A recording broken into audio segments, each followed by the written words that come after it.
Hare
एकी केली हातो बरे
Amen.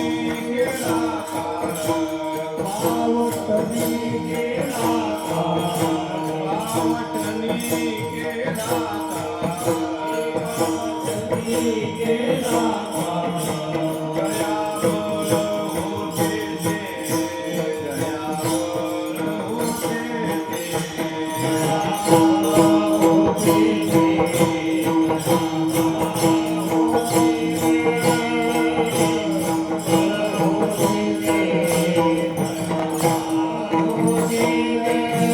आम्ही देवा शक्ती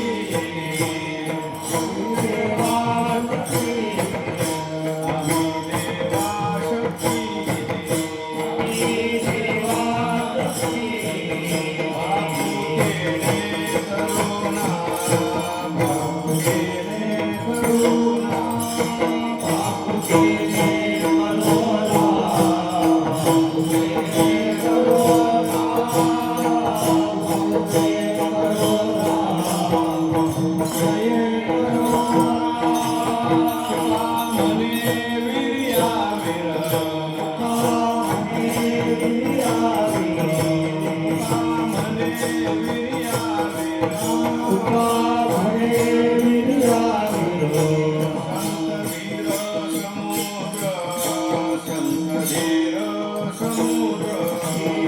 करुणा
ऐका पहिली सूचना घेतो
आम्ही देवा शक्ती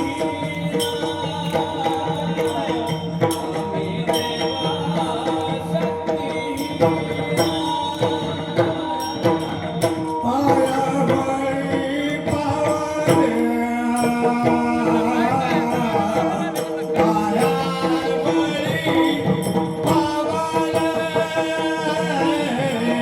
आदि देवा शक्ती आदि देवा शक्ती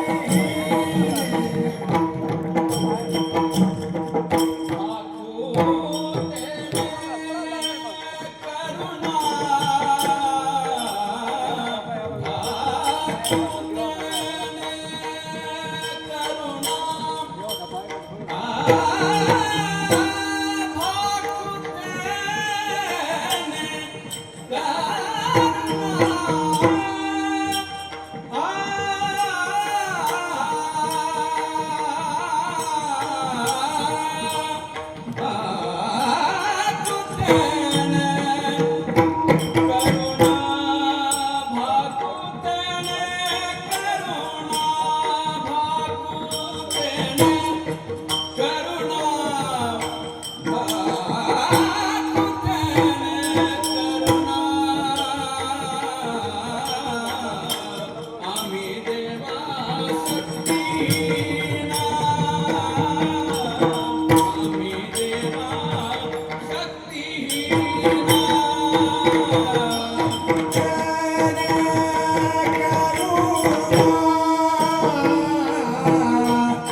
एकी केली हातोफळी,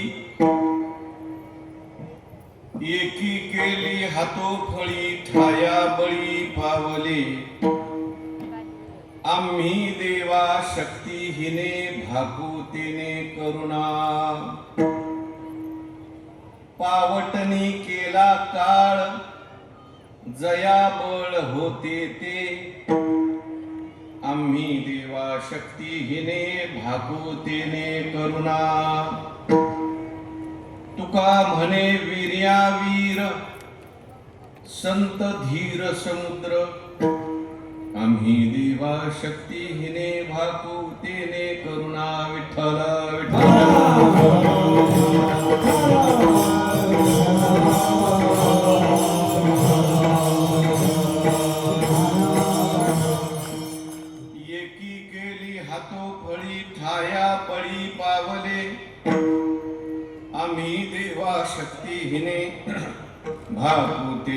करुणा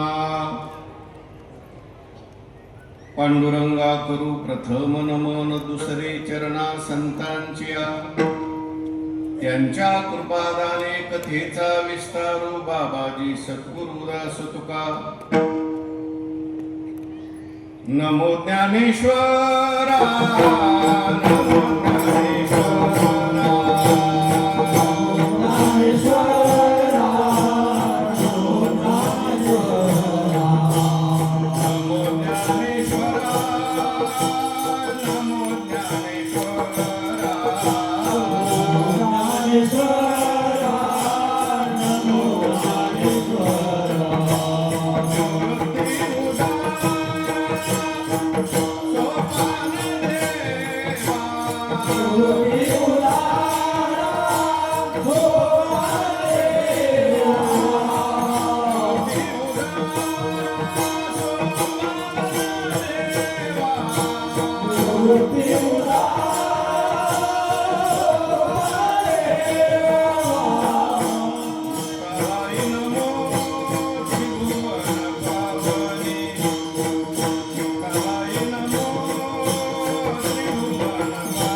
एकी केली हतोफळी ठाया बळी पावले आम्ही देवा शक्तीहीने भाकू तेने करुणा संत श्रेष्ठ जगतवंदे जगद्गुरु श्री तुकाराम महाराज यांचा हा 4 चरणाचा उत्कृष्ट आणि महत्वाचा असा अभंग आहे.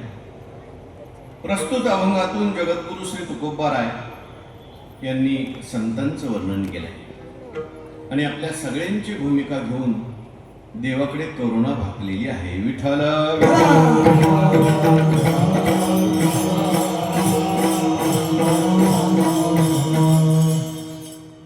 भगवंताच्या कृपेने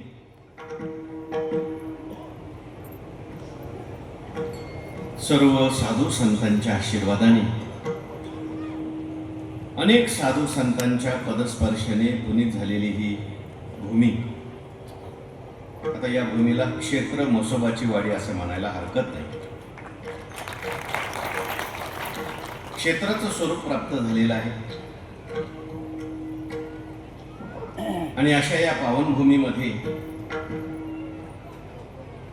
गहिनीनाथ महाराजांच्या कृपाशीर्वादाने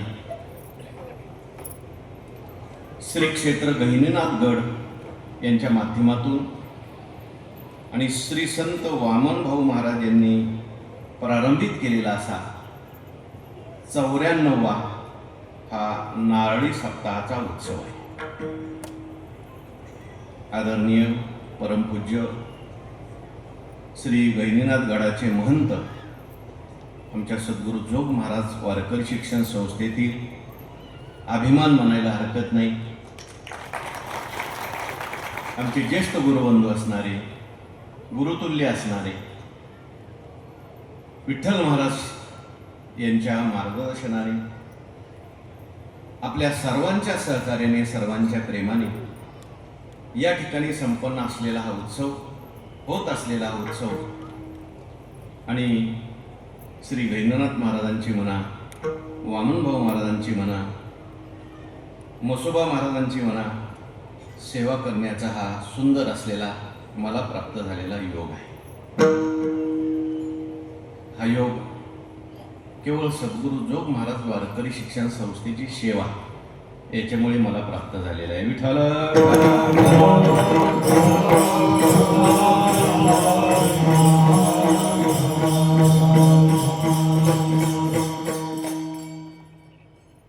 परमपूज्य महंत विठ्ठल महाराज यांची आज्ञा, त्याचबरोबर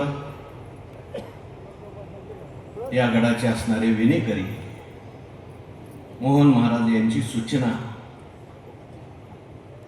आळंदीला असताना सद्गुरू जोग महाराजांच्या सेवेचा थोडाफार आलेला योग, संत श्रेष्ठ ज्ञानेश्वर महाराजांच्या मंदिरामध्ये गेली 10 वर्ष मी रोज ज्ञानेश्वरी सांगतो, 4 ते 5 संस्थेच्या वतीने. आणि त्या ज्ञानेश्वरीला आमच्या सद्गुरू जोग महाराजांचेच आमचे ज्येष्ठ गुरुबंधू असणारे विनायक महाराज या ठिकाणी उपस्थित असतात. विनायक महाराजांचाही प्रेमाचा आग्रह, आणि म्हणून आज एवढ्या मोठ्या महात्म्यांची, वामनभाऊ महाराजांची सेवा आज समोर पाहिलं तर अथांग असा सागर बसलेला आहे. श्रद्धेच्या रूपाने वामनभाऊ महाराजच बसलेले आहेत. विठ्ठल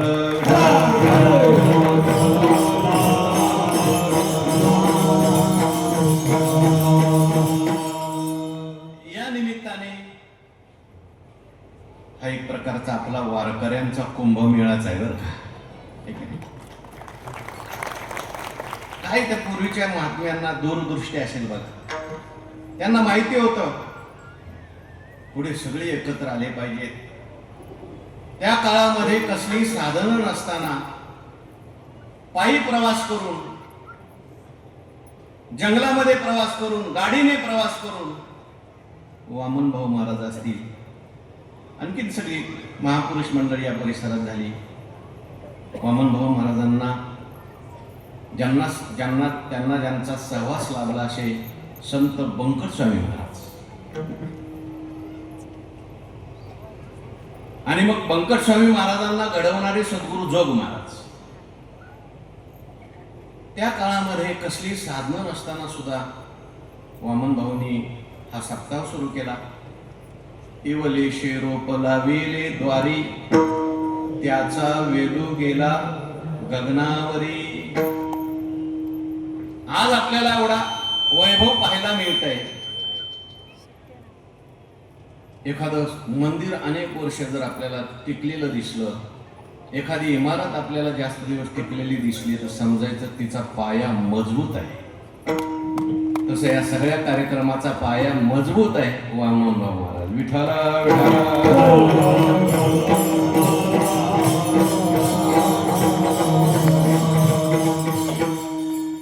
आणि वारकऱ्यांचा हा मेळावा या ठिकाणी ज्ञानोबारायांनी मेळविली मांदी वैष्णवांची म्हटलंय. तसंच आज या ठिकाणी मी पाहतोय जिकडे तिकडे मला महाराज मंडळी दिसत आहेत. आमचे राम महाराज बसलेले आहेत, बारगाजी महाराज आहेत, परिसरातली सगळीच महाराज मंडळी इकडे टाळे घेऊन उभे आहेत. बडे महाराज आहेत, खेडकर महाराज आहेत. तर सगळ्यांची नावं मला माहिती नाही. सगळी टाळकरी मंडळी आहेत. समोर बसलेली सुद्धा सगळी मंडळी आहेत. याच्यातली बरीचशी मंडळी अशी असतील की ज्यांनी वामनभाऊ महाराजांना प्रत्यक्ष पाहिलेलं आहे की नाही? त्यांनी पाहिले. वामनभाऊ महाराजांची सेवा ज्यांना घडलेली आहे अशी मंडळी या ठिकाणी उपस्थित आहे. विठ्ठल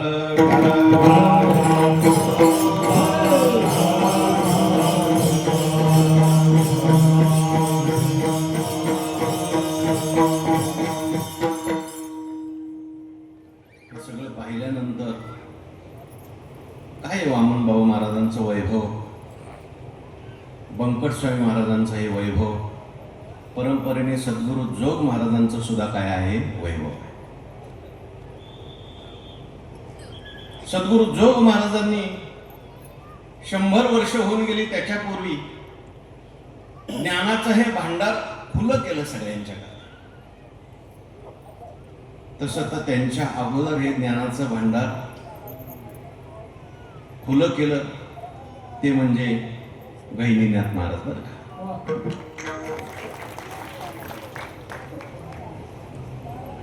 आपल्या वारकरी संप्रदायावर फार मोठे उपकार आहेत. कारण ही जी परंपरा चालत आलेली ज्ञानाची, मूळ गुरु जर कोण असतील तर आदिनाथ महाराज आहेत, भगवान शंकर आहेत. आदिनाथ गुरु सकळ सिद्धांचा, आदिनाथ गुरु सकळ सिद्धांचा, आदिनाथ गुरु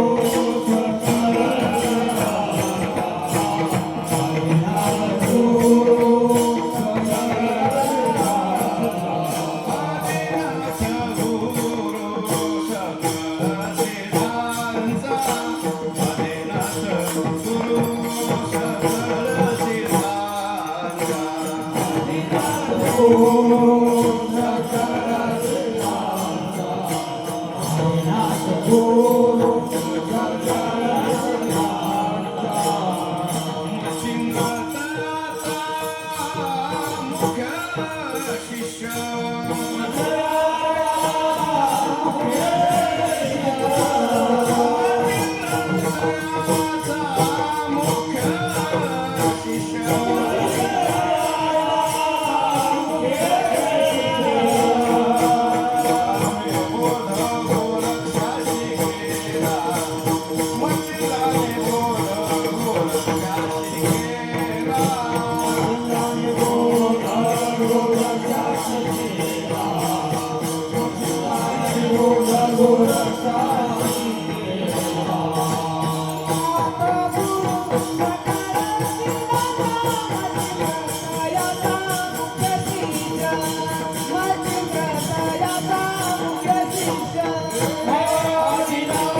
आणि भगवान शंकरांनी हा उपदेश मच्छिंद्रनाथांना केला. तसं पाहायला गेलं तर मच्छिंद्रनाथ भगवान विष्णू आहे, जोड आहे. म्हणजे भगवान शंकर कधी गुरु होतात, भगवान विष्णू शिष्य होतात. कधी भगवान विष्णू गुरु होतात आणि भगवान शंकर शिष्य होतात. आदिनाथ भगवान शंकरांच्या वेळेस शिष्य झाले मच्छिंद्रनाथ महाराज विष्णू. मच्छिंद्राने बोध गोरक्षाशी केला. मच्छिंद्रनाथ झाले गुरु. कोण आहेत? विष्णू. आणि गोरक्षनाथ महाराज आहेत पुन्हा भगवान शंकर. गोरक्ष ओळला गहिनी प्रती. गहिनीनाथ महाराज परत विष्णूवर का. आणि निवृत्तीनाथ महाराज भगवान शंकर. विठ्ठल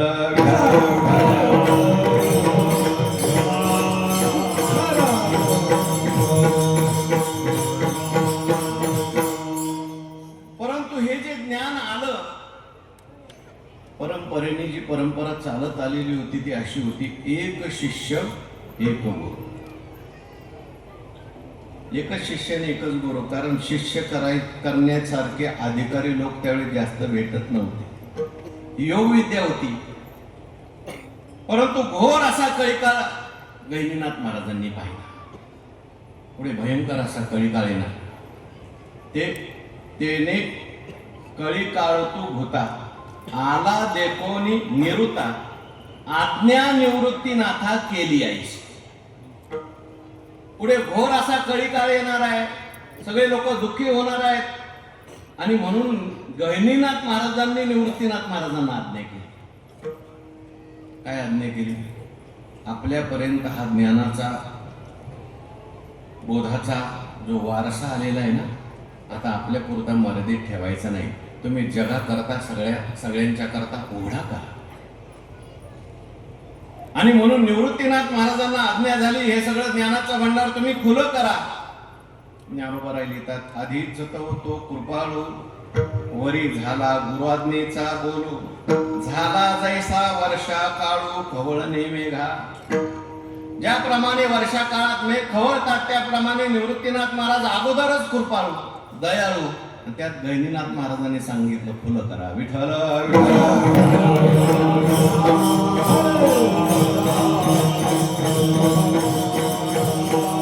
आणि मग ज्ञानोबा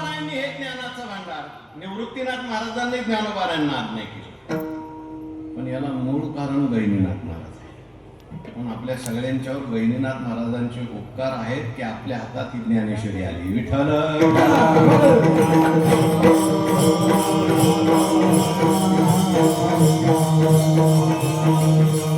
आणि ही गहिनीनाथ महाराजांची परंपरा ज्यांनी समर्थपणे पुढे नेली, ज्यांनी गहिनीनाथ गडावर अधिष्ठान निर्माण केलं. नाही तर पूर्वी गहिनीनाथ गड तरी कोणाला माहिती असेल वामनभाऊ महाराजांच्या अगोदर. हा पीर म्हणायचे लोक, पण त्या गहिनीनाथ गडाला क्षेत्र बनवलं. नवे नवे गहिनीनाथ गडाचा महिमा वाढवला संत वामनभाऊ महाराजांनी. विठ्ठल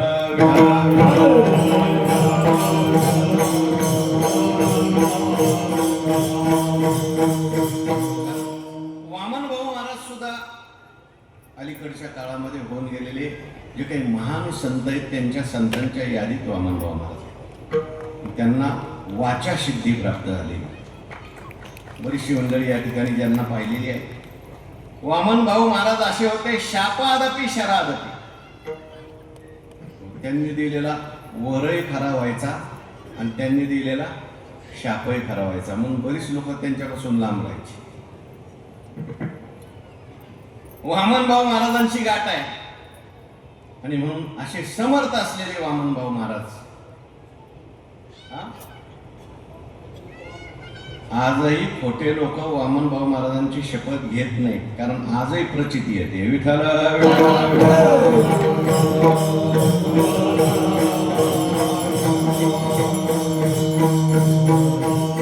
ही वामनभाऊ महाराजांची परंपरा समर्थपणे ज्यांच्या खांद्यावर आहे असे असणारे आमचे ज्येष्ठ गुरुबंधू स्वानंद सुखनिवासी सद्गुरू जोग महाराज संस्थेतील, ज्यांना अनमोल रत्न असं म्हटलं पाहिजे, ज्यांना लहानपणीच वामनभाऊ महाराजांचा सहवास घडला. मला वाटतं त्यांचं हे जन्मलाभ आहे आणि वामनभाऊ महाराजांचा कृपा आशीर्वाद त्यांना प्राप्त झाला. मला कोणीतरी आता सांगितलं की वामनभाऊ महाराज त्यांना गंध लावायचे आणि मग आपल्याला गंध लावायचे. म्हणजे पूर्ण कृपादृष्टी संतांची ज्यांच्यावर आहे. आम्हाला आनंद वाटतो आमच्या सद्गुरू जोग महाराज वारकरी शिक्षण संस्थेत अशी रत्न घडली. परंपरेने पाहिलं गेलं तर बंकटस्वामी महाराजांच्याकडेच घडलेली माणसं आहेत.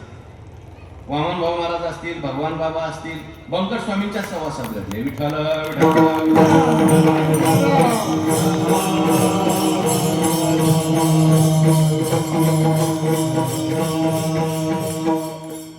लक्षात घ्या, आज संस्थेचा एक विद्यार्थी एवढं वैभव तयार करू शकतो.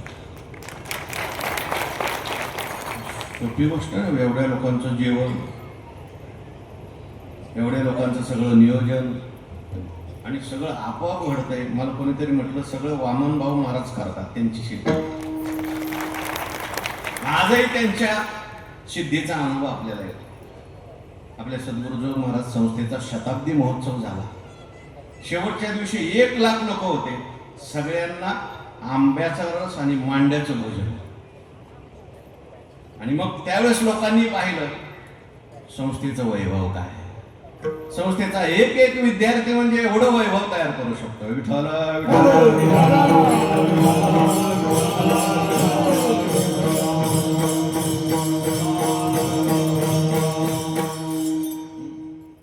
सद्गुरू आपला जगद्गुरु तुकोबारायांचा हा अभंग आहे. प्रस्तुत अभंगातून जगद्गुरु श्री तुकाराम महाराजांनी संतांचं वर्णन केले आणि आपली सगळ्यांची भूमिका घेऊन देवाला प्रार्थना सुद्धा केलेली आहे, करुणा सुद्धा भागलेली. काही संतांचं काम जे आहे ते मध्यस्थी करण्याचं काम आहे. देवाच्या आणि जीवाच्या मध्यस्थी करण्याचं काम जर कोण करत असेल तर ते संत करतात. ऐका, जीव कसंही असू द्या, फक्त त्याला संतांनी हाताने धरलं, संतांनी जर त्याला हाताला धरलं तर संत त्याचा उद्धार करतात. एखाद्या वेळेस देवाची भेट झाल्यानंतर उद्धार होईल की नाही सांगता येत नाही, पण वामनभाऊ सारख्या संतांची भेट झाल्यावर उद्धार झाल्याशिवाय राहत नाही. विठ्ठल विठ्ठल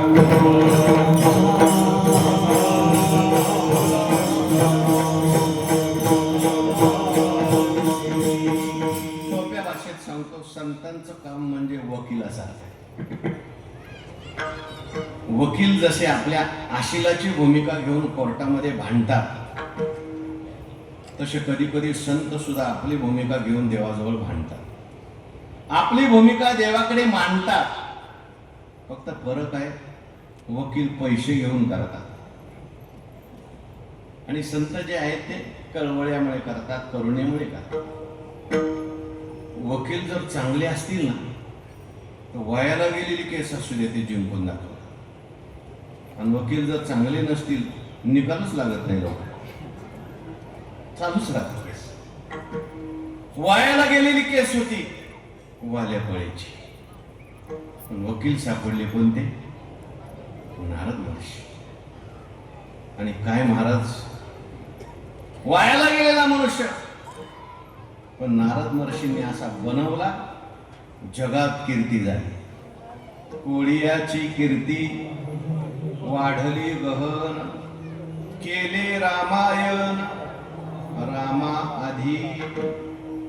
म्हणून संतांनी आपल्याला हाताला धरलं. आजच्या अभंगात तुकाराम महाराजांनी हाताला धरलंय. विठ्ठल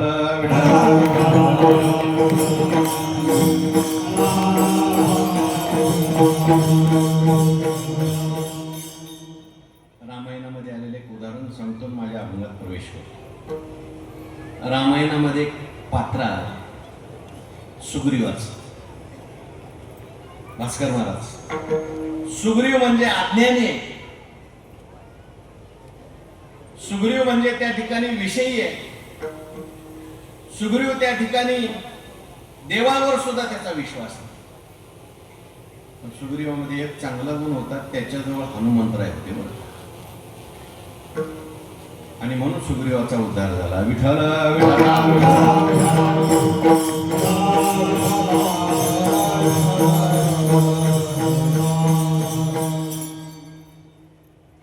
जीव कसा जरी असला तरी त्याचा उद्धार होतो. रामायणामध्ये असं उदाहरण आलंय, जेव्हा भगवान प्रभू रामचंद्र आणि लक्ष्मण महाराज दोघेही ऋष्मु पर्वताकडे चालले होते.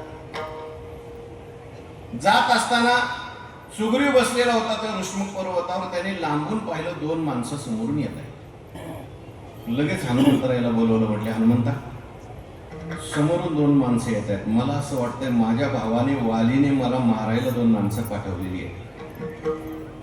समोरून कोण येत होतं? साक्षात भगवान परमात्मा येत होते. पण देव नुसता येऊन चालत नाही बरं का, देव कळावं लागतं. सुग्रीव घाबरलेला आहे. हनुमंता, तुम्ही लवकर जा, मला वालीने मारायला दोन माणसं पाठवलेली दिसतात. हनुमंतराय म्हणले, घाबरू नको, मी आहे तुझ्याबरोबर. तो असा उलटा विचार का करतो? तुला मारायला माणसं येत असते. तो असा चांगला विचार का करत नाही? तुला मदत करायला माणसं येत असते. माणसाने नेहमी चांगला विचार करावा बघा, कारण आपण जसा विचार करतो ना, तशा घटना आपल्या जीवनात घडतात. विठ्ठल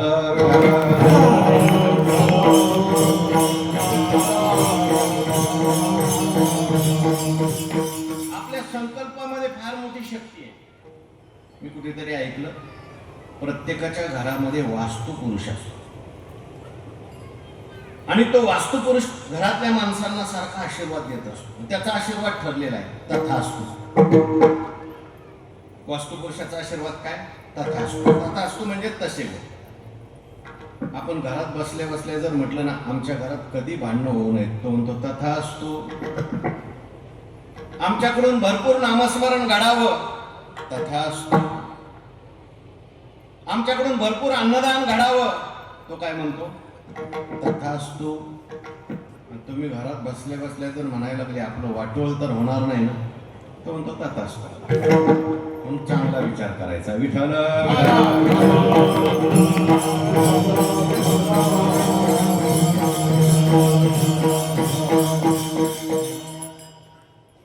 चांगला विचार केला पाहिजे. म्हणून हनुमंतरायाने त्या सुग्रीवाला समजून सांगितलं. ऐका, हनुमंतराय स्वतः भगवान परमात्म्याकडे गेले. रामचंद्र प्रभूंची भेट घेतली. देवालाही आनंद झाला, हनुमंतरायालाही आनंद झाला. आणि मग हनुमंतरायाने देवाला हात जोडले. म्हटले, देवा, आपल्याला ऋष्मुक पर्वतावर जायचं. भगवान म्हणले, कशा करता? देवा तिथे तुमचा फार मोठा भक्त राहा. आता तो भक्त होता का? देवाला पाहून पळण्याच्या तयारीत होता. भक्त नाहीये, पण हनुमंतरायांनी मध्यस्थी केली. भगवान म्हणले, अरे माझा तो जर भक्त असेल तर त्याला इकडे घेऊन ये, मला कशाला तिकडे घेऊन जातो? हनुमंतराय मनातल्या मनात म्हणले, देवा त्याला जर एवढं कळत असतं तर मी कशाला आलो असतो? जीवाला देवाकडे जायचं कळत नाही म्हणून संत देवाला जीवाकडे घेऊन जातात. विठ्ठल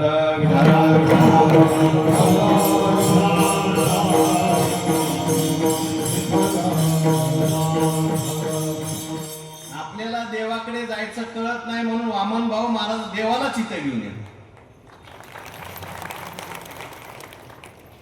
आता इथे देव आलेला नाही तर काय? एवढा समाज आहे ना, या समाजाच्या रूपाने देवच आहे. विठ्ठल विठ्ठल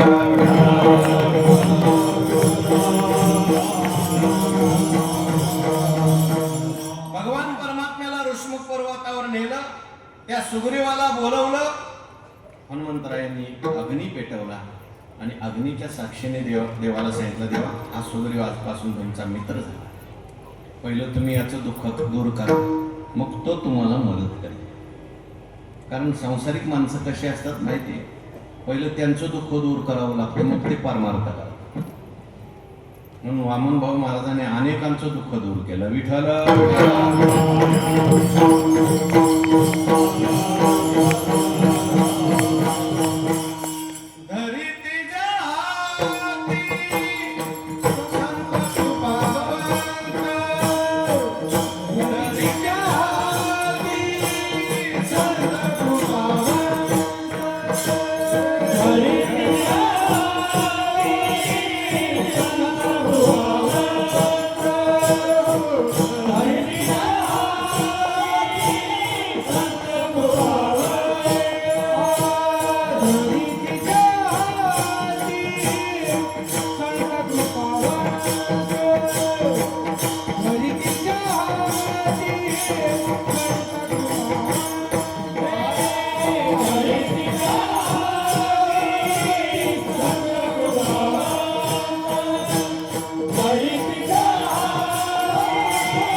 गुणीजन मंडळींचा उल्लेख करायचा राहून गेलो. मृदंगाचार्य आहेत, गायनाचार्य मंडळी मोठी मोठी आहेत. विशेष म्हणजे आज ज्यांनी पहिली चाल म्हटली, आदरणीय असणारे, पंडित असणारे, वारकरी संप्रदायावर ज्यांचं खूप प्रेम आहे, आमच्या सद्गुरू जोग महाराज संस्थेवर ज्यांचं प्रेम आहे, ते यादवराज महाराज पड. विठ्ठल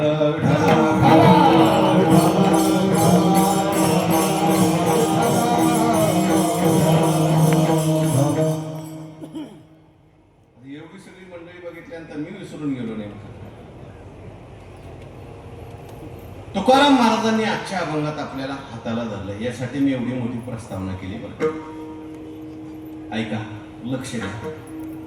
तुकाराम महाराज देवासमोर गेलेले कीर्तन म्हणजे नुसतं ऐकायचं नाही बरं का, कीर्तन थोडंसं पाहायचं सुद्धा आहे. तुम्ही म्हणाल पाहतोय ना महाराजांना आम्ही, मला नका बघू, काय सांगतोय ना ते पाहायचं. विठ्ठल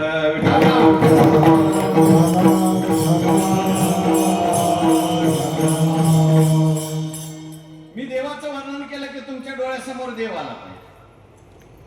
तुकाराम महाराज देवाकडे गेलेले आहेत, देवाला आनंद झालेला आहे. तुकाराम महाराजांना सुद्धा आनंद झालेला आहे. तुकाराम महाराज तुम्ही बऱ्याच दिवसांनी आलेले आहेत. आणि मग देवाने तुकाराम महाराजांना असं म्हटलं असावं की तुकाराम महाराज इतक्या दिवसांनी आलेले आहेत, मला आनंद झालेला आहे, माझ्याकडे तुम्ही काहीतरी मागा.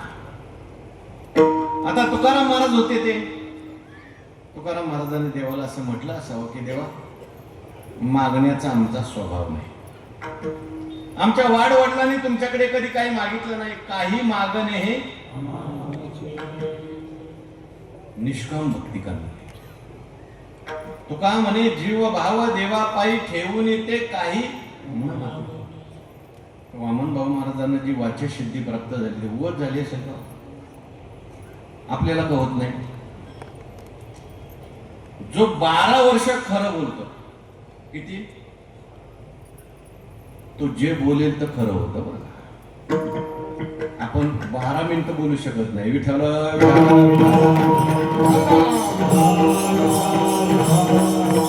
योगसूत्रामध्ये आलंय सत्य प्रतिष्ठायाम क्रिया फलाश्रयत्वम.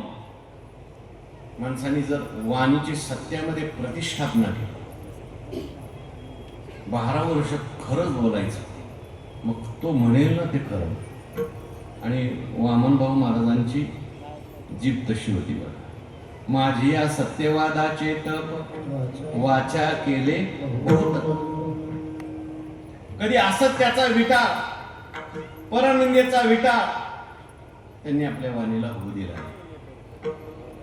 देवाकडे काही मागितलं नाही, आणि मागितलं नाही ना, देवाचं असं आहे, जो मागत नाही ना त्याच्या मागे देव मागा मागा म्हणू लागतो. आणि आपल्यासारखे बघितले की देव पाहतच नाही आपल्याकडे, तर त्याला माहिती हे मागायला चालेल दिसते का. तुकाराम महाराज देवाला म्हटले मला काही नको देवा.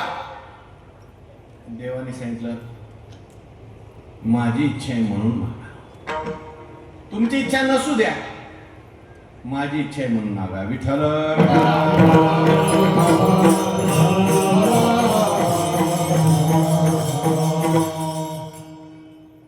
तुकाराम महाराज म्हणतात अरे देवा, आम्ही कुठल्याच अवतारात तुला काही मागितलं नाही. तुकाराम महाराजांच्या 1-2 अवताराचं वर्णन संत वाङ्मयात येते. कृतयुगामध्ये तुकाराम महाराज जे आहेत ते भक्तवर्य प्रल्हादजी होते. संतांना त्यांचे मागचे जन्म सुद्धा कळतात बरं का. आपल्याला कळत नाहीत हे चांगलं आहे, पण आपला मागचा जन्म कोणता होता हे ओळखायचा असेल ना, तर आपल्या संस्कारावरून ओळखता येतो. ज्ञानोबारांची कोवी आहे, झाड जाणे जे फुले, मानस जाणे जे बोले, भोगे जाणे जे केले पूर्वजन्मीचे. हा भोगे कळो येती मागेल ते जन्म, उत्तम मध्यम कनिष्ठ ते. आमच्या संस्थेमध्ये पूर्वी कुत्र होतं. तुम्ही म्हणा तुमचं काय कुत्र सांगता, आमच्या घरी 4-4 कुत्री आहेत. ते कुत्र असं होतं, भजन सुरू झालं की लगेच बांधण्यात येऊन बसायचं, भजन संपलं की निघून जायचं. आजही तुम्ही जर कधी माऊलीच्या मंदिरात आला आळंदीला, तिथं पायरीवर एखादं कुत्र बसलेलं असतं. आम्ही रोज प्रवचन करतोय, महाराज असतात, एक कुत्र प्रवचनात येऊन बसतो रोज. किती हाकललं तर ते जात नाही. ते काय सामान्य कुत्र असेल का? तुझे द्वारीचा ते कुत्र असं होतं, त्याला एकादशीच्या दिवशी भाकरी टाकली तर ते खायचं नाही. कोण? एकादशीच्या दिवशी जर त्याला भाकरी टाकली तर ते खायचं नाही. आमचे गुरुवर्य मारुती महाराज कोरेकर ते म्हणायचे नका टाकू त्या कुत्र्याला भाकरी, ते एकादशीच्या दिवशी खाणार नाही. दिसायला जर एक कुत्र असलं तर याचे सगळे संस्कार वारकऱ्याचे आहेत. आकार कुत्र्याचा आहे पण संस्कार वारकऱ्याचे आहे, कारण हा एकादशी दिवशी भाकरी खात नाही. आणि एकादशी दिवशी भाकरी खात असेल तर आकार माणसाचा आहे, पण संस्कार.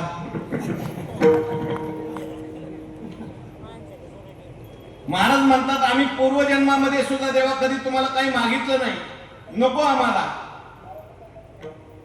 देवाने सांगितलं माझ्या करता मागा काहीतरी तुम्ही मागितलं पाहिजे. मग तुकाराम महाराजांनी देवाला असं मागितलं असावं, देवा कदाचित तू मागा मागा म्हणतोस, मनसी काही मागा हेची देगा पांडुरंगा. आमचा अवतार कशा करता झालेला आहे देवा? अवतार तू माझा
देवाचा आणि तुकाराम महाराजचा संवाद झाला.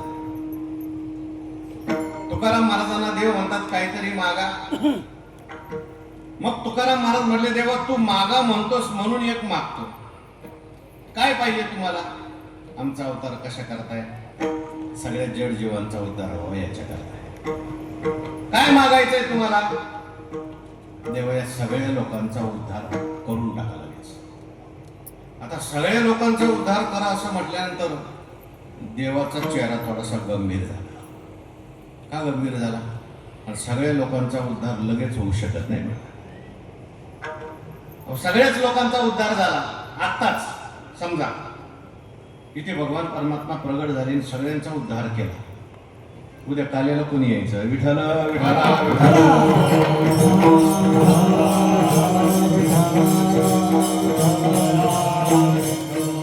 भगवान म्हणले तुकाराम महाराज मला ही सृष्टी चालवावी लागते आणि सृष्टी निर्माण करताना मी संकल्प केलेला आहे, जसं ज्याचं कर्म तसं त्याला फळ.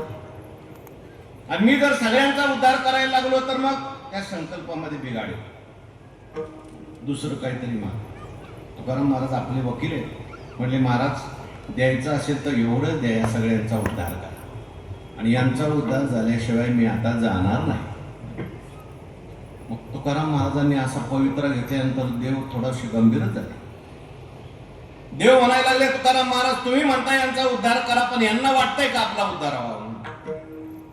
त्यांची इच्छा नसताना तुम्ही कशाला उद्धार करता? विठ्ठल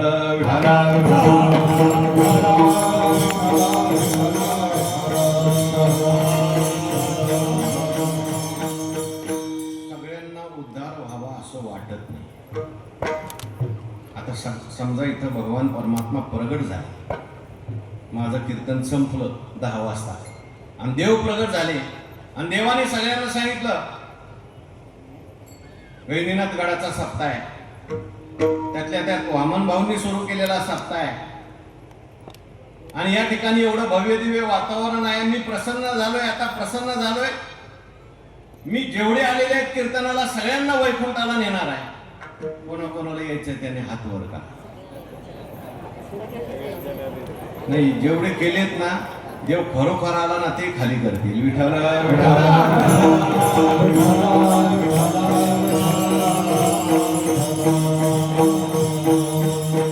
ज्यावेळेस तुकाराम महाराज वैकुंठाला गेले त्यावेळेस सगळ्यांना तुकाराम महाराजांनी विचारलंय देव घ्या कोणी, देव घ्या कोणी,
तुकाराम महाराज म्हणतात सगळ्यांचा उद्धार करा. देव म्हणतात यांना जर उद्धाराची इच्छा नसेल तर तुम्ही आग्रह का करता? तुकाराम महाराज म्हटले देवा यांना कळत नाही. ते अंतर्निनती बापुडे मनोनी अगत्य सेवने घडे सांगे पोय पंखीचे किडे काय चिळशी घेती तया दुखिया दुःखची जिव्हा जे विषय करदमीचे दर्दो ते भोग जळीचे जळचर सांडिते केवी. शेणातले किडे असतात ना, त्यांना शेणातल्या बाहेर काढलं की तगमग तगमग, शेणात टाकलं की म्हणतात बहुत अच्छा आहे. देवा यांना कळत नाहीये. सगळ्यांचा उद्धार झाला पाहिजे. शेवटी देव म्हणायला लागले तुकाराम महाराज 9:15 वाजून गेले. तुम्ही आता जास्त आग्रह करू नका. यांना उद्धार करावा, यांचा उद्धार करावा असं तुम्हाला वाटत असेल ना, तर मी तुम्हाला एक युक्ती सांगतो. श्रीमद भगवद्गीतेमध्ये मी ती युक्ती सांगितली. काय सांगितलंय तुम्ही भगवद्गीतेत? मी भगवद्गीतेत असं सांगितलंय, उद्धरेदात्मनात्मानं नात्मानमवसादये आत्मैव ह्यात्मनो बंधू रात्मैव रिपुरात्मना आपुली आपण करा सोडवन संसार बंधन फोडावे. आपणच आपली सोडवण केली पाहिजे. यांना सांगा सगळ्यांना उद्धार करून घ्या तुमचा तुम्ही. तुकाराम महाराज म्हटले देवा आमचा आम्हाला उद्धार करून घेता येत असता तर मग तुमची गरज काय पडली असते? शास्त्राची गरज काय पडली असते? संतांची काय गरज पडली असते? देवाने सांगितलं तुकाराम महाराज विनाकारण तुम्ही यांची बाजू घेऊ नका. पूर्वी काही लोक होऊन गेले नाही का? अहो एक लहानसा मुलगा होता. सावतराईंनी खाली ओढलं म्हणून वनात निघून गेला. 5 महिने तपश्चर्या केली. त्याने माझी प्राप्ती केली. काय त्या मुलाचं नाव? 5 वर्षाच्या ध्रुवाने माझी प्राप्ती करून घेतली. अजून एक मुलगा होऊन गेला. एरवी दैत्य कोळसा चोकारे परी इंद्र इसरीनला हे उपरे भक्ती गाय तसरे जाती अप्रमाण भक्तीचे निनावे देवी दैती देवी देवानिले उणे माझे नरशेत्वलेने जयाचे महिमे तो प्रल्हाद उगा माझ्यासाठी. अहो प्रल्हाद नावाचा एक माझा भक्त होऊन गेला. दैत्य कुळात जन्माला आला. त्याने सुद्धा त्याच्याकरता मला नरसिंह अवतार घ्यावा लागला. तेव्हा या सगळ्यांना तुम्ही सांगा तुम्ही आपल्या बळावर आपला उद्धार करून घ्या. तुकाराम महाराज म्हणतात देवा आम्हाला पूर्वीच्या लोकांचं सांगू नका. पूर्वीच्या लोकांसारखं आम्हाला आता जमणार नाहीये. पूर्वीचे लोक कसे होते आणि आम्ही कसे आहोत या अभंगाच्या पहिल्याच्या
तुकाराम महाराजांनी आपली सगळ्यांची भूमिका घेऊन देवाकडे मांडलेली आहे. महाराज म्हणतात, देवा तुम्ही पूर्वीच्या लोकांचं आम्हाला सांगू नका. पूर्वीच्या लोकांच्यात आणि आमच्यात आता भरपूर फरक आहे. पूर्वीच्या लोकांनी जसं केलं तसं आम्हाला जमणार नाही. तुम्ही मोठ्यांची उदाहरणं आम्हाला सांगता, पण ते सगळ्यांना शक्य नाही. म्हणून महाराजांनी पहिला शब्द वापरला, एकी केली हातोफळी थाया बळी पावले. तुकाराम महाराज म्हणतात, एखाद्यानेच त्या ठिकाणी हातोफळी केली. हातोफळी केली म्हणजे काय केली? हातावर हात मारला, पैंज मारली, आणि एखादाच मनुष्य आपल्या बळाच्या द्वारे मुक्काम गाठतो, पण सगळे गाठू शकत नाही. विठ्ठल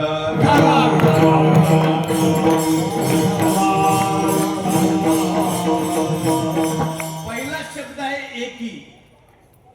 एकी म्हणजे सगळे इकडे येऊ शकत नाही, सगळे बलवान नसतात, सगळे देवा तुमच्याकडे जाऊ शकत नाही.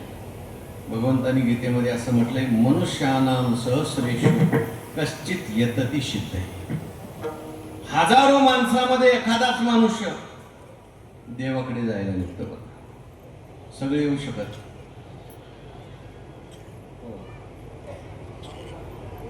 विरळा एखादा म्हटलेला आहे. आता इथे सगळी लोक आलेली आहेत, पण तरी सुद्धा अजून सगळे आले नसतील. या गावातले सुद्धा आले नसतील. का?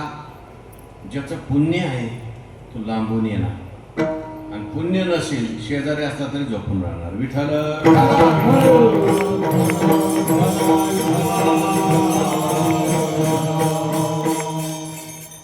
म्हणून तुकाराम महाराज म्हणतात, एखादाच असतो पूर्वी त्यांनी हातोफळी केली. हा हातोफळी शब्द जो आहे तो तुकोबारायांनी, मला असं वाटतं, ज्ञानेश्वरीतून घेतला असं.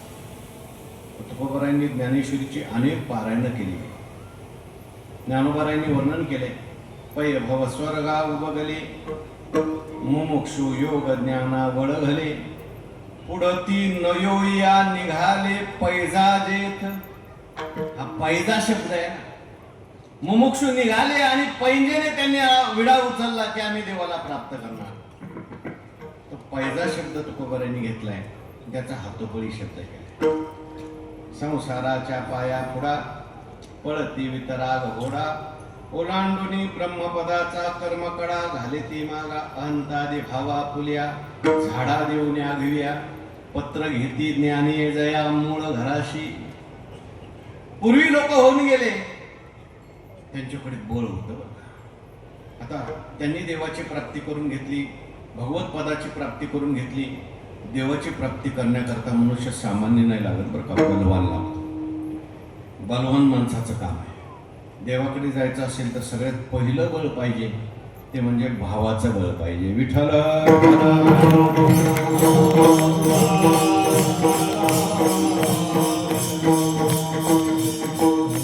देवती ही बळे धरीला सायासे, देवती बळे धरीला सायासे, देवती बळे धरीला सायासे,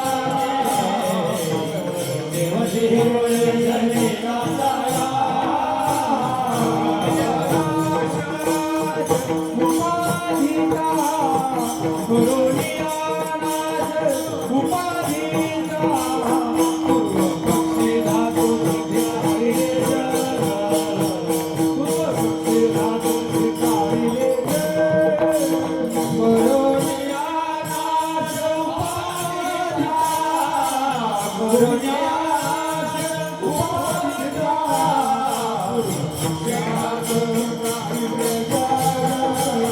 तुझी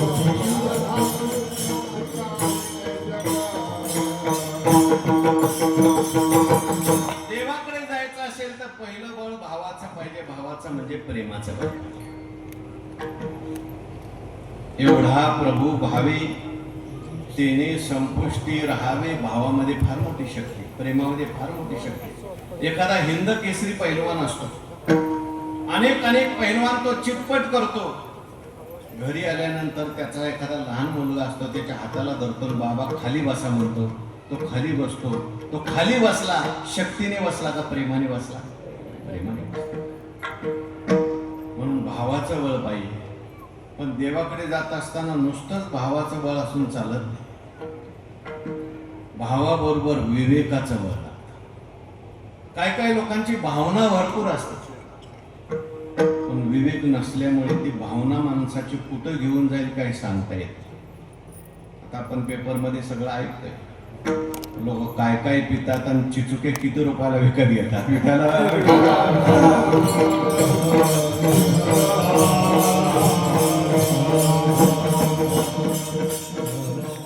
एक चिचुका 1 लाख रुपयाला. म्हणजे भावना आहे लोकांची, पण कुठे ठेवली पाहिजे हे कळलं.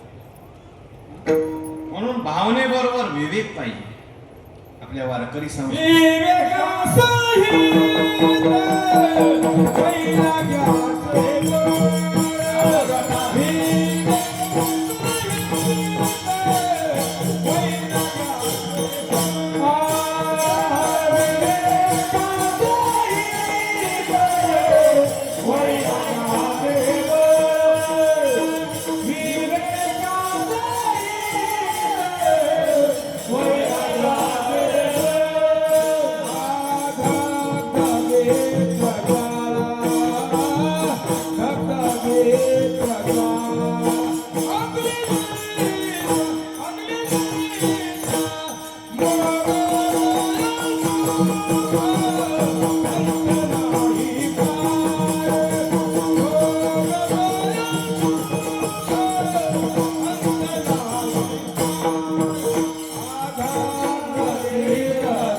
काही लोकांच्या अंतःकरणात भावना भरपूर असते, पण विवेक काहीच नसतो.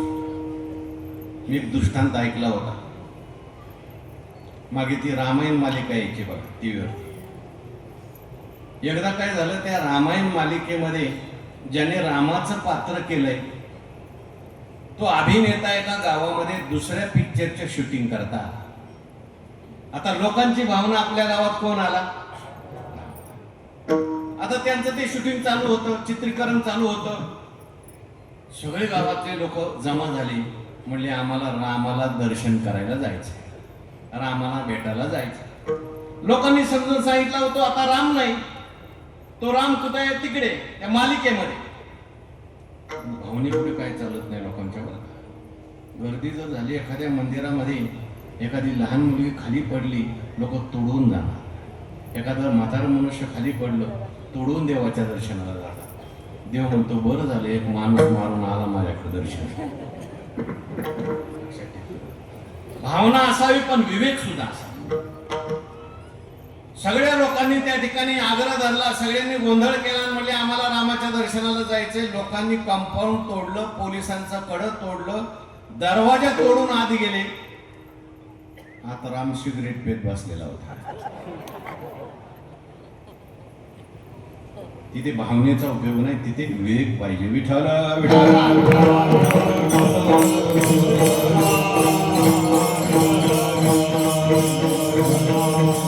विवेकाचं बळ पाहिजे. काय भागवतात असं वर्णन केलं. एखादा मनुष्य 2 तास माझी पूजा करत असेल आणि बाहेर आल्यानंतर लोकांचा द्वेष करत असेल, मला तिची पूजा आवडत नाही. एखादा मनुष्य देवळात गेला नसेल, सगळ्यांशी प्रेमाने वागत असेल, भगवान म्हणतात तो माझा भक्त आहे. विठाला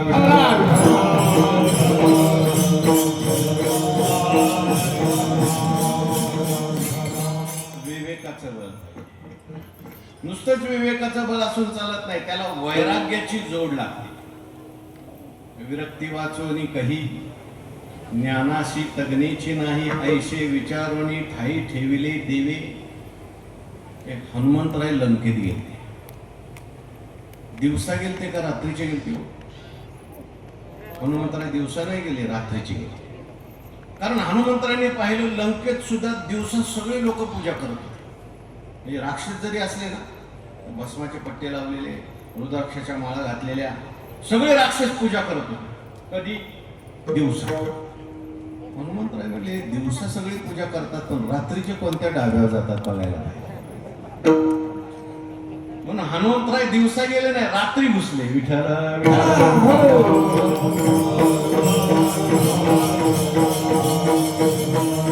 आणि मग हनुमंतराय रात्री गेल्यानंतर हनुमंतरायने पाहिलं सगळा अंधाधुंद कारभार. मांस खाय कर मदिरा पाना असं वर्णन केलं. हनुमंतराय म्हणतात मला ते पाहावलं जात नाही, असं सगळं दिसलं. एक घर मात्र दिसलं, ज्या घरासमोर तुळशी लावलेली होती, राम अक्षर लिहिलेलं होतं. कोणाचं घर होतं ते? विभीषण महाराजांचं.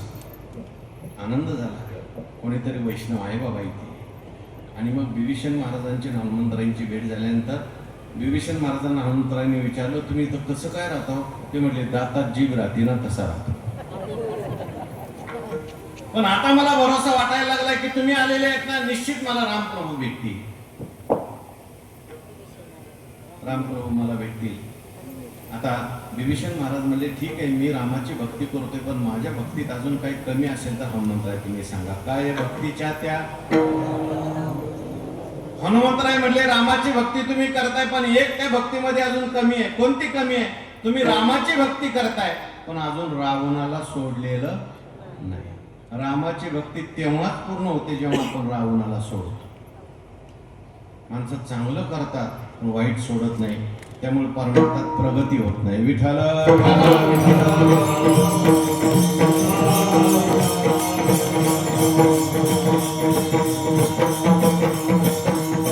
रावण म्हणजे तुम्ही कोणी व्यक्ती समजू नका बरं का. रावण ही वृत्ती आहे. रावण म्हणजे दुर्गुण, राम म्हणजे सद्गुण. कीर्तनात झोप लागायला लागली की समजायचं कुंभकर्ण आला. दुसऱ्याच्या घरात भांडणं लावण्याची वृत्ती आली की मंथरा आली.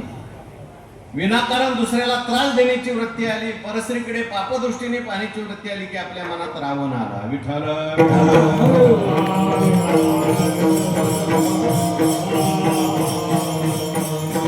म्हणून वैराग्याचं बळ पाहिजे. तुकाराम महाराज म्हणतात देवा ते पूर्वीचे लोक होते त्यांच्याकडे सगळी बळ होती, आम्ही कसे आहोत दुसऱ्याच्या.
तुकाराम महाराजांनी देवाकडे आपली भूमिका घेऊन आपली भूमिका मांडली. तुकाराम महाराज म्हणतात, देवा पूर्वीच्या लोकांचं तुम्ही आम्हाला सांगू नका. आम्ही सगळी शक्तिहीन माणसं. आम्ही देवा शक्तिहीने भाकू तेने करुणा आम्ही तुम्हाला करू नका. त्यांच्यासारखं आम्हाला जमणार नाही. तुम्ही आम्हाला प्रल्हादजींचं उदाहरण सांगितलं. प्रल्हादजी सारखं आपल्याला जमल का? कशी भक्ती केली प्रल्हादजींनी? सगळी प्रतिकूल परिस्थिती होती, सगळ्या लोकांचा विरोध, बापाचा विरोध, पण तरी भगवंताची भक्ती केलीच केली. हिरण्यकश्यपूने प्रल्हादाला मारण्याकरता अनेक प्रकारचे प्रयत्न केले. जेव्हा भगवंतांनी नरसिंह अवतार घेतला, हिरण्यकश्यपूला मारलं असं वर्णन केलंय. प्रल्हादजींना भगवंतांनी मांडीवर घेतलं आणि मांडीवर घेतल्यानंतर डोक्यावरून हात फिरवला आणि देवाच्या डोळ्यात अश्रू आले. बरं का, देव रडायला लागले. देव म्हणायला लागले, बाळा हे काय तुझं वय आहे का रे? या दुष्ट लोकांनी तुला किती त्रास दिला, तू एकटा आणि सगळे, तरी सुद्धा तू माझी भक्ती सोडली नाही. थोडा त्रास झाला तर लोक भक्ती सोडतात. काही त्रास झाला, संसारात काही अडचण आली की लोक माळा काढून टाकतात, वाऱ्या सोडून देतात. काय आमचं देवाने चांगलं केलंय म्हणतात. पण बाळा, एवढा त्रास सहन करून तू माझी भक्ती सोडली नाही, काय तुला पाहिजे सांग. प्रल्हादजी म्हटली, माझ्या बापाला तुमचा अधिकार कळाला नाही, त्यांनी तुमचा विरोध केला, पण देवा तुम्ही त्यांचा सुद्धा उद्धारच करून टाका. ज्या लोकांनी मला त्रास दिला देवा, त्यांचा पहिला उद्धार करा. विठ्ठल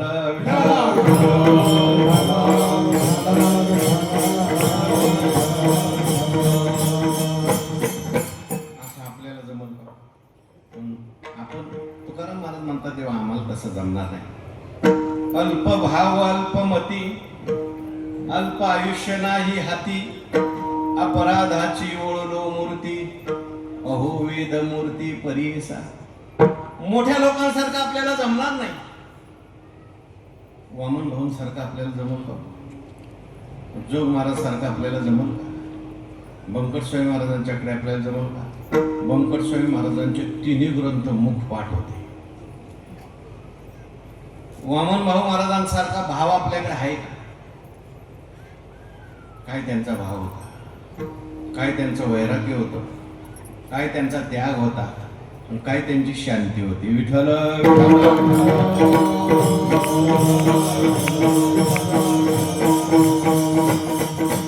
कोणाच्याही वाणीमध्ये सामर्थ्य येत नाही, त्याच्या पाठीमागे त्याग असावा लागतो, तप असावं लागतं. त्यांनी तपश्चर्या, देवाने तुकाराम महाराजांनी आपली सगळ्यांची भूमिका घेतली. देवाला सांगितले, आम्ही देवा शक्तिहीने, आम्ही सगळी शक्तिहीन माणसं.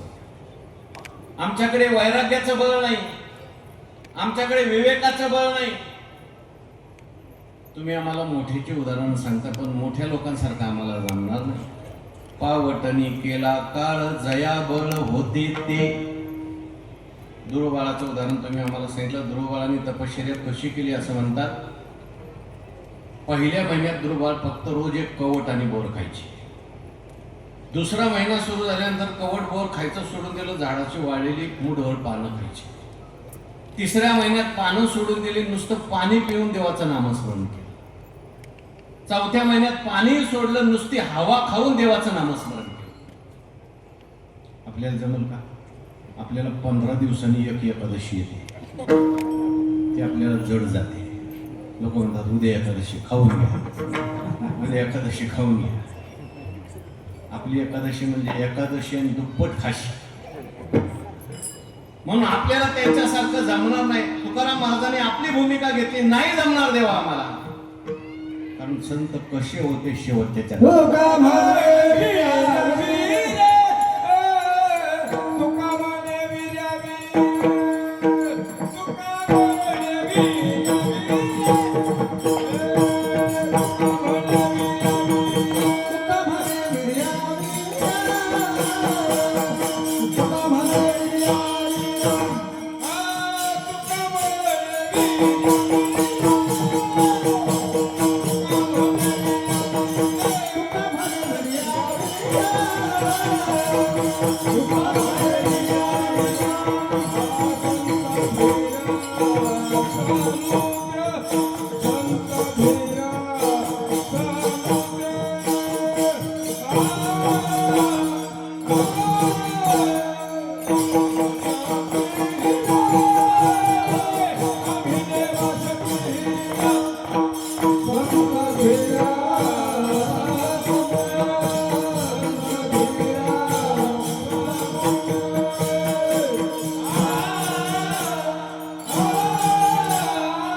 तुकाराम महाराज म्हणतात देवा संत वीरातले वीर होते. काही त्यागवीर असतात, काही विद्यावीर असतात, काही धर्मवीर असतात, पण संत म्हणजे ह्या सगळ्या वीरात श्रेष्ठ असलेले वीर. नुसते वीरच नव्हते तर संत धीर होते.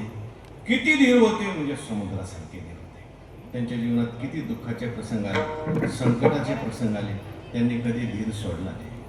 लक्षात घ्या, त्या काळामध्ये वामन भाऊंना जेवढा त्रास झाला असेल तेवढा आपल्याला जर झाला तर आपण परमार्थात सुद्धा टिकणार नाही. लक्षात. पण त्यांनी धीर धरला, भगवंताची प्राप्ती केली आणि आपल्याकरता हे सगळं वैभव तयार केलंय. विठ्ठल वीर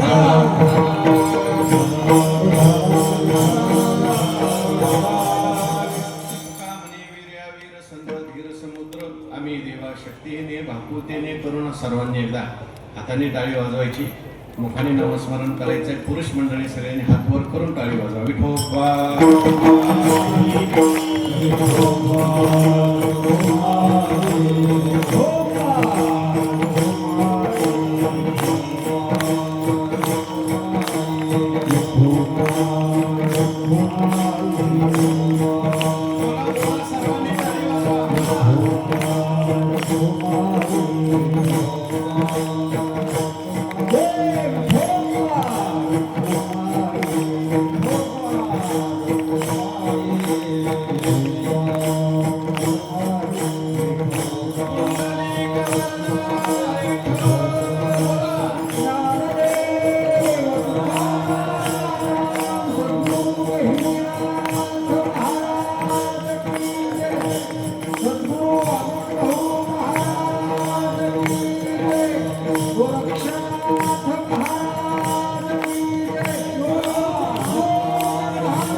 छायाबळी पावले आम्ही देवा शक्तीने भाकुतेने करून. आता शेवट चाल म्हणा, झालं माझं कीर्तन संपलेलं. एक दृष्टांत सांगतो आणि संपतो. एकच 2 मिनिटाचा दृष्टांत. ऐकताय का तुम्ही सगळे? महिला मंडळ ऐकते का? हो. आईला 2 मुलं असतात, एक जाणता असतो आणि नेमता असतो. जाणता म्हणजे ज्याला सगळं काही कळतंय असं, आणि नेमता म्हणजे अजून ज्याला काही कळत नाही असं. आईचं प्रेम जाणत्यावर जास्त का नेमत्यावर जास्त? आईने सांगा. आईचं प्रेम जाणत्यावर जास्त का नेमत्यावर जास्त? आईचं प्रेम नेमत्यावर जास्त असतं का जाणत्यावर? ऐका. धाकुट्याच्या मुखी घास घाली माता, वरी करी सत्ता शहाण्या. त्या ठिकाणी जाणता मुलगा असतो, त्याला जर भूक लागली तर तो घरात जातो, किचन मध्ये जातो, डबा काढतो, लाडू काढतो आणि खायला सुरुवात करतो. आणि नेमता जो असतो त्याला भूक लागली तर ते रडतं. रडायला लागलं की आई येते आणि आई पहिल्यांदा मोठ्या मुलावर रागवते, बाळ्या तुला अक्कल आहे का रे? तो रडतोय, तो खुशाल लाडू खातो. मग आई काय करते, कडीवर त्याला घेते, आत जाते आणि एखाद्या डब्यामध्ये ठेवलेले साजूक तुपातले लाडू घेते आणि आपल्या हाताने त्या लहानाला खाऊ घालते. तसं तुकाराम महाराज म्हणतात, देवा आपल्या बळावर ज्यांनी तुमची प्राप्ती करून घेतली ती सगळी तुमची मोठी मुलं आहेत, आम्ही सगळी तुमची लहान मुलं आहेत. आम्हाला काही कळत नाही, आम्हाला त्या ठिकाणी वैराग्य नाही, विवेक नाही, पण आम्हाला सुद्धा तुमची प्राप्ती झाली पाहिजे. तुम्ही करुणा करा, तुम्ही कृपा करा, आम्ही तुमची लहान मुलं आहोत, अशी करुणा भाकायची. आम्ही देवा शक्तीहीने भाकू देणे करुणा, वडिलांचे इच्छी फळ नाही बळ ते अंगी, संत गेले तया ठाया देवराया पाववी, संत गेले तया ठाया देवराया पाववी. देवा जिथं संत पोचले तिथे आम्हाला सुद्धा तू घेऊन चल. ज्ञानेश्वर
शक्ती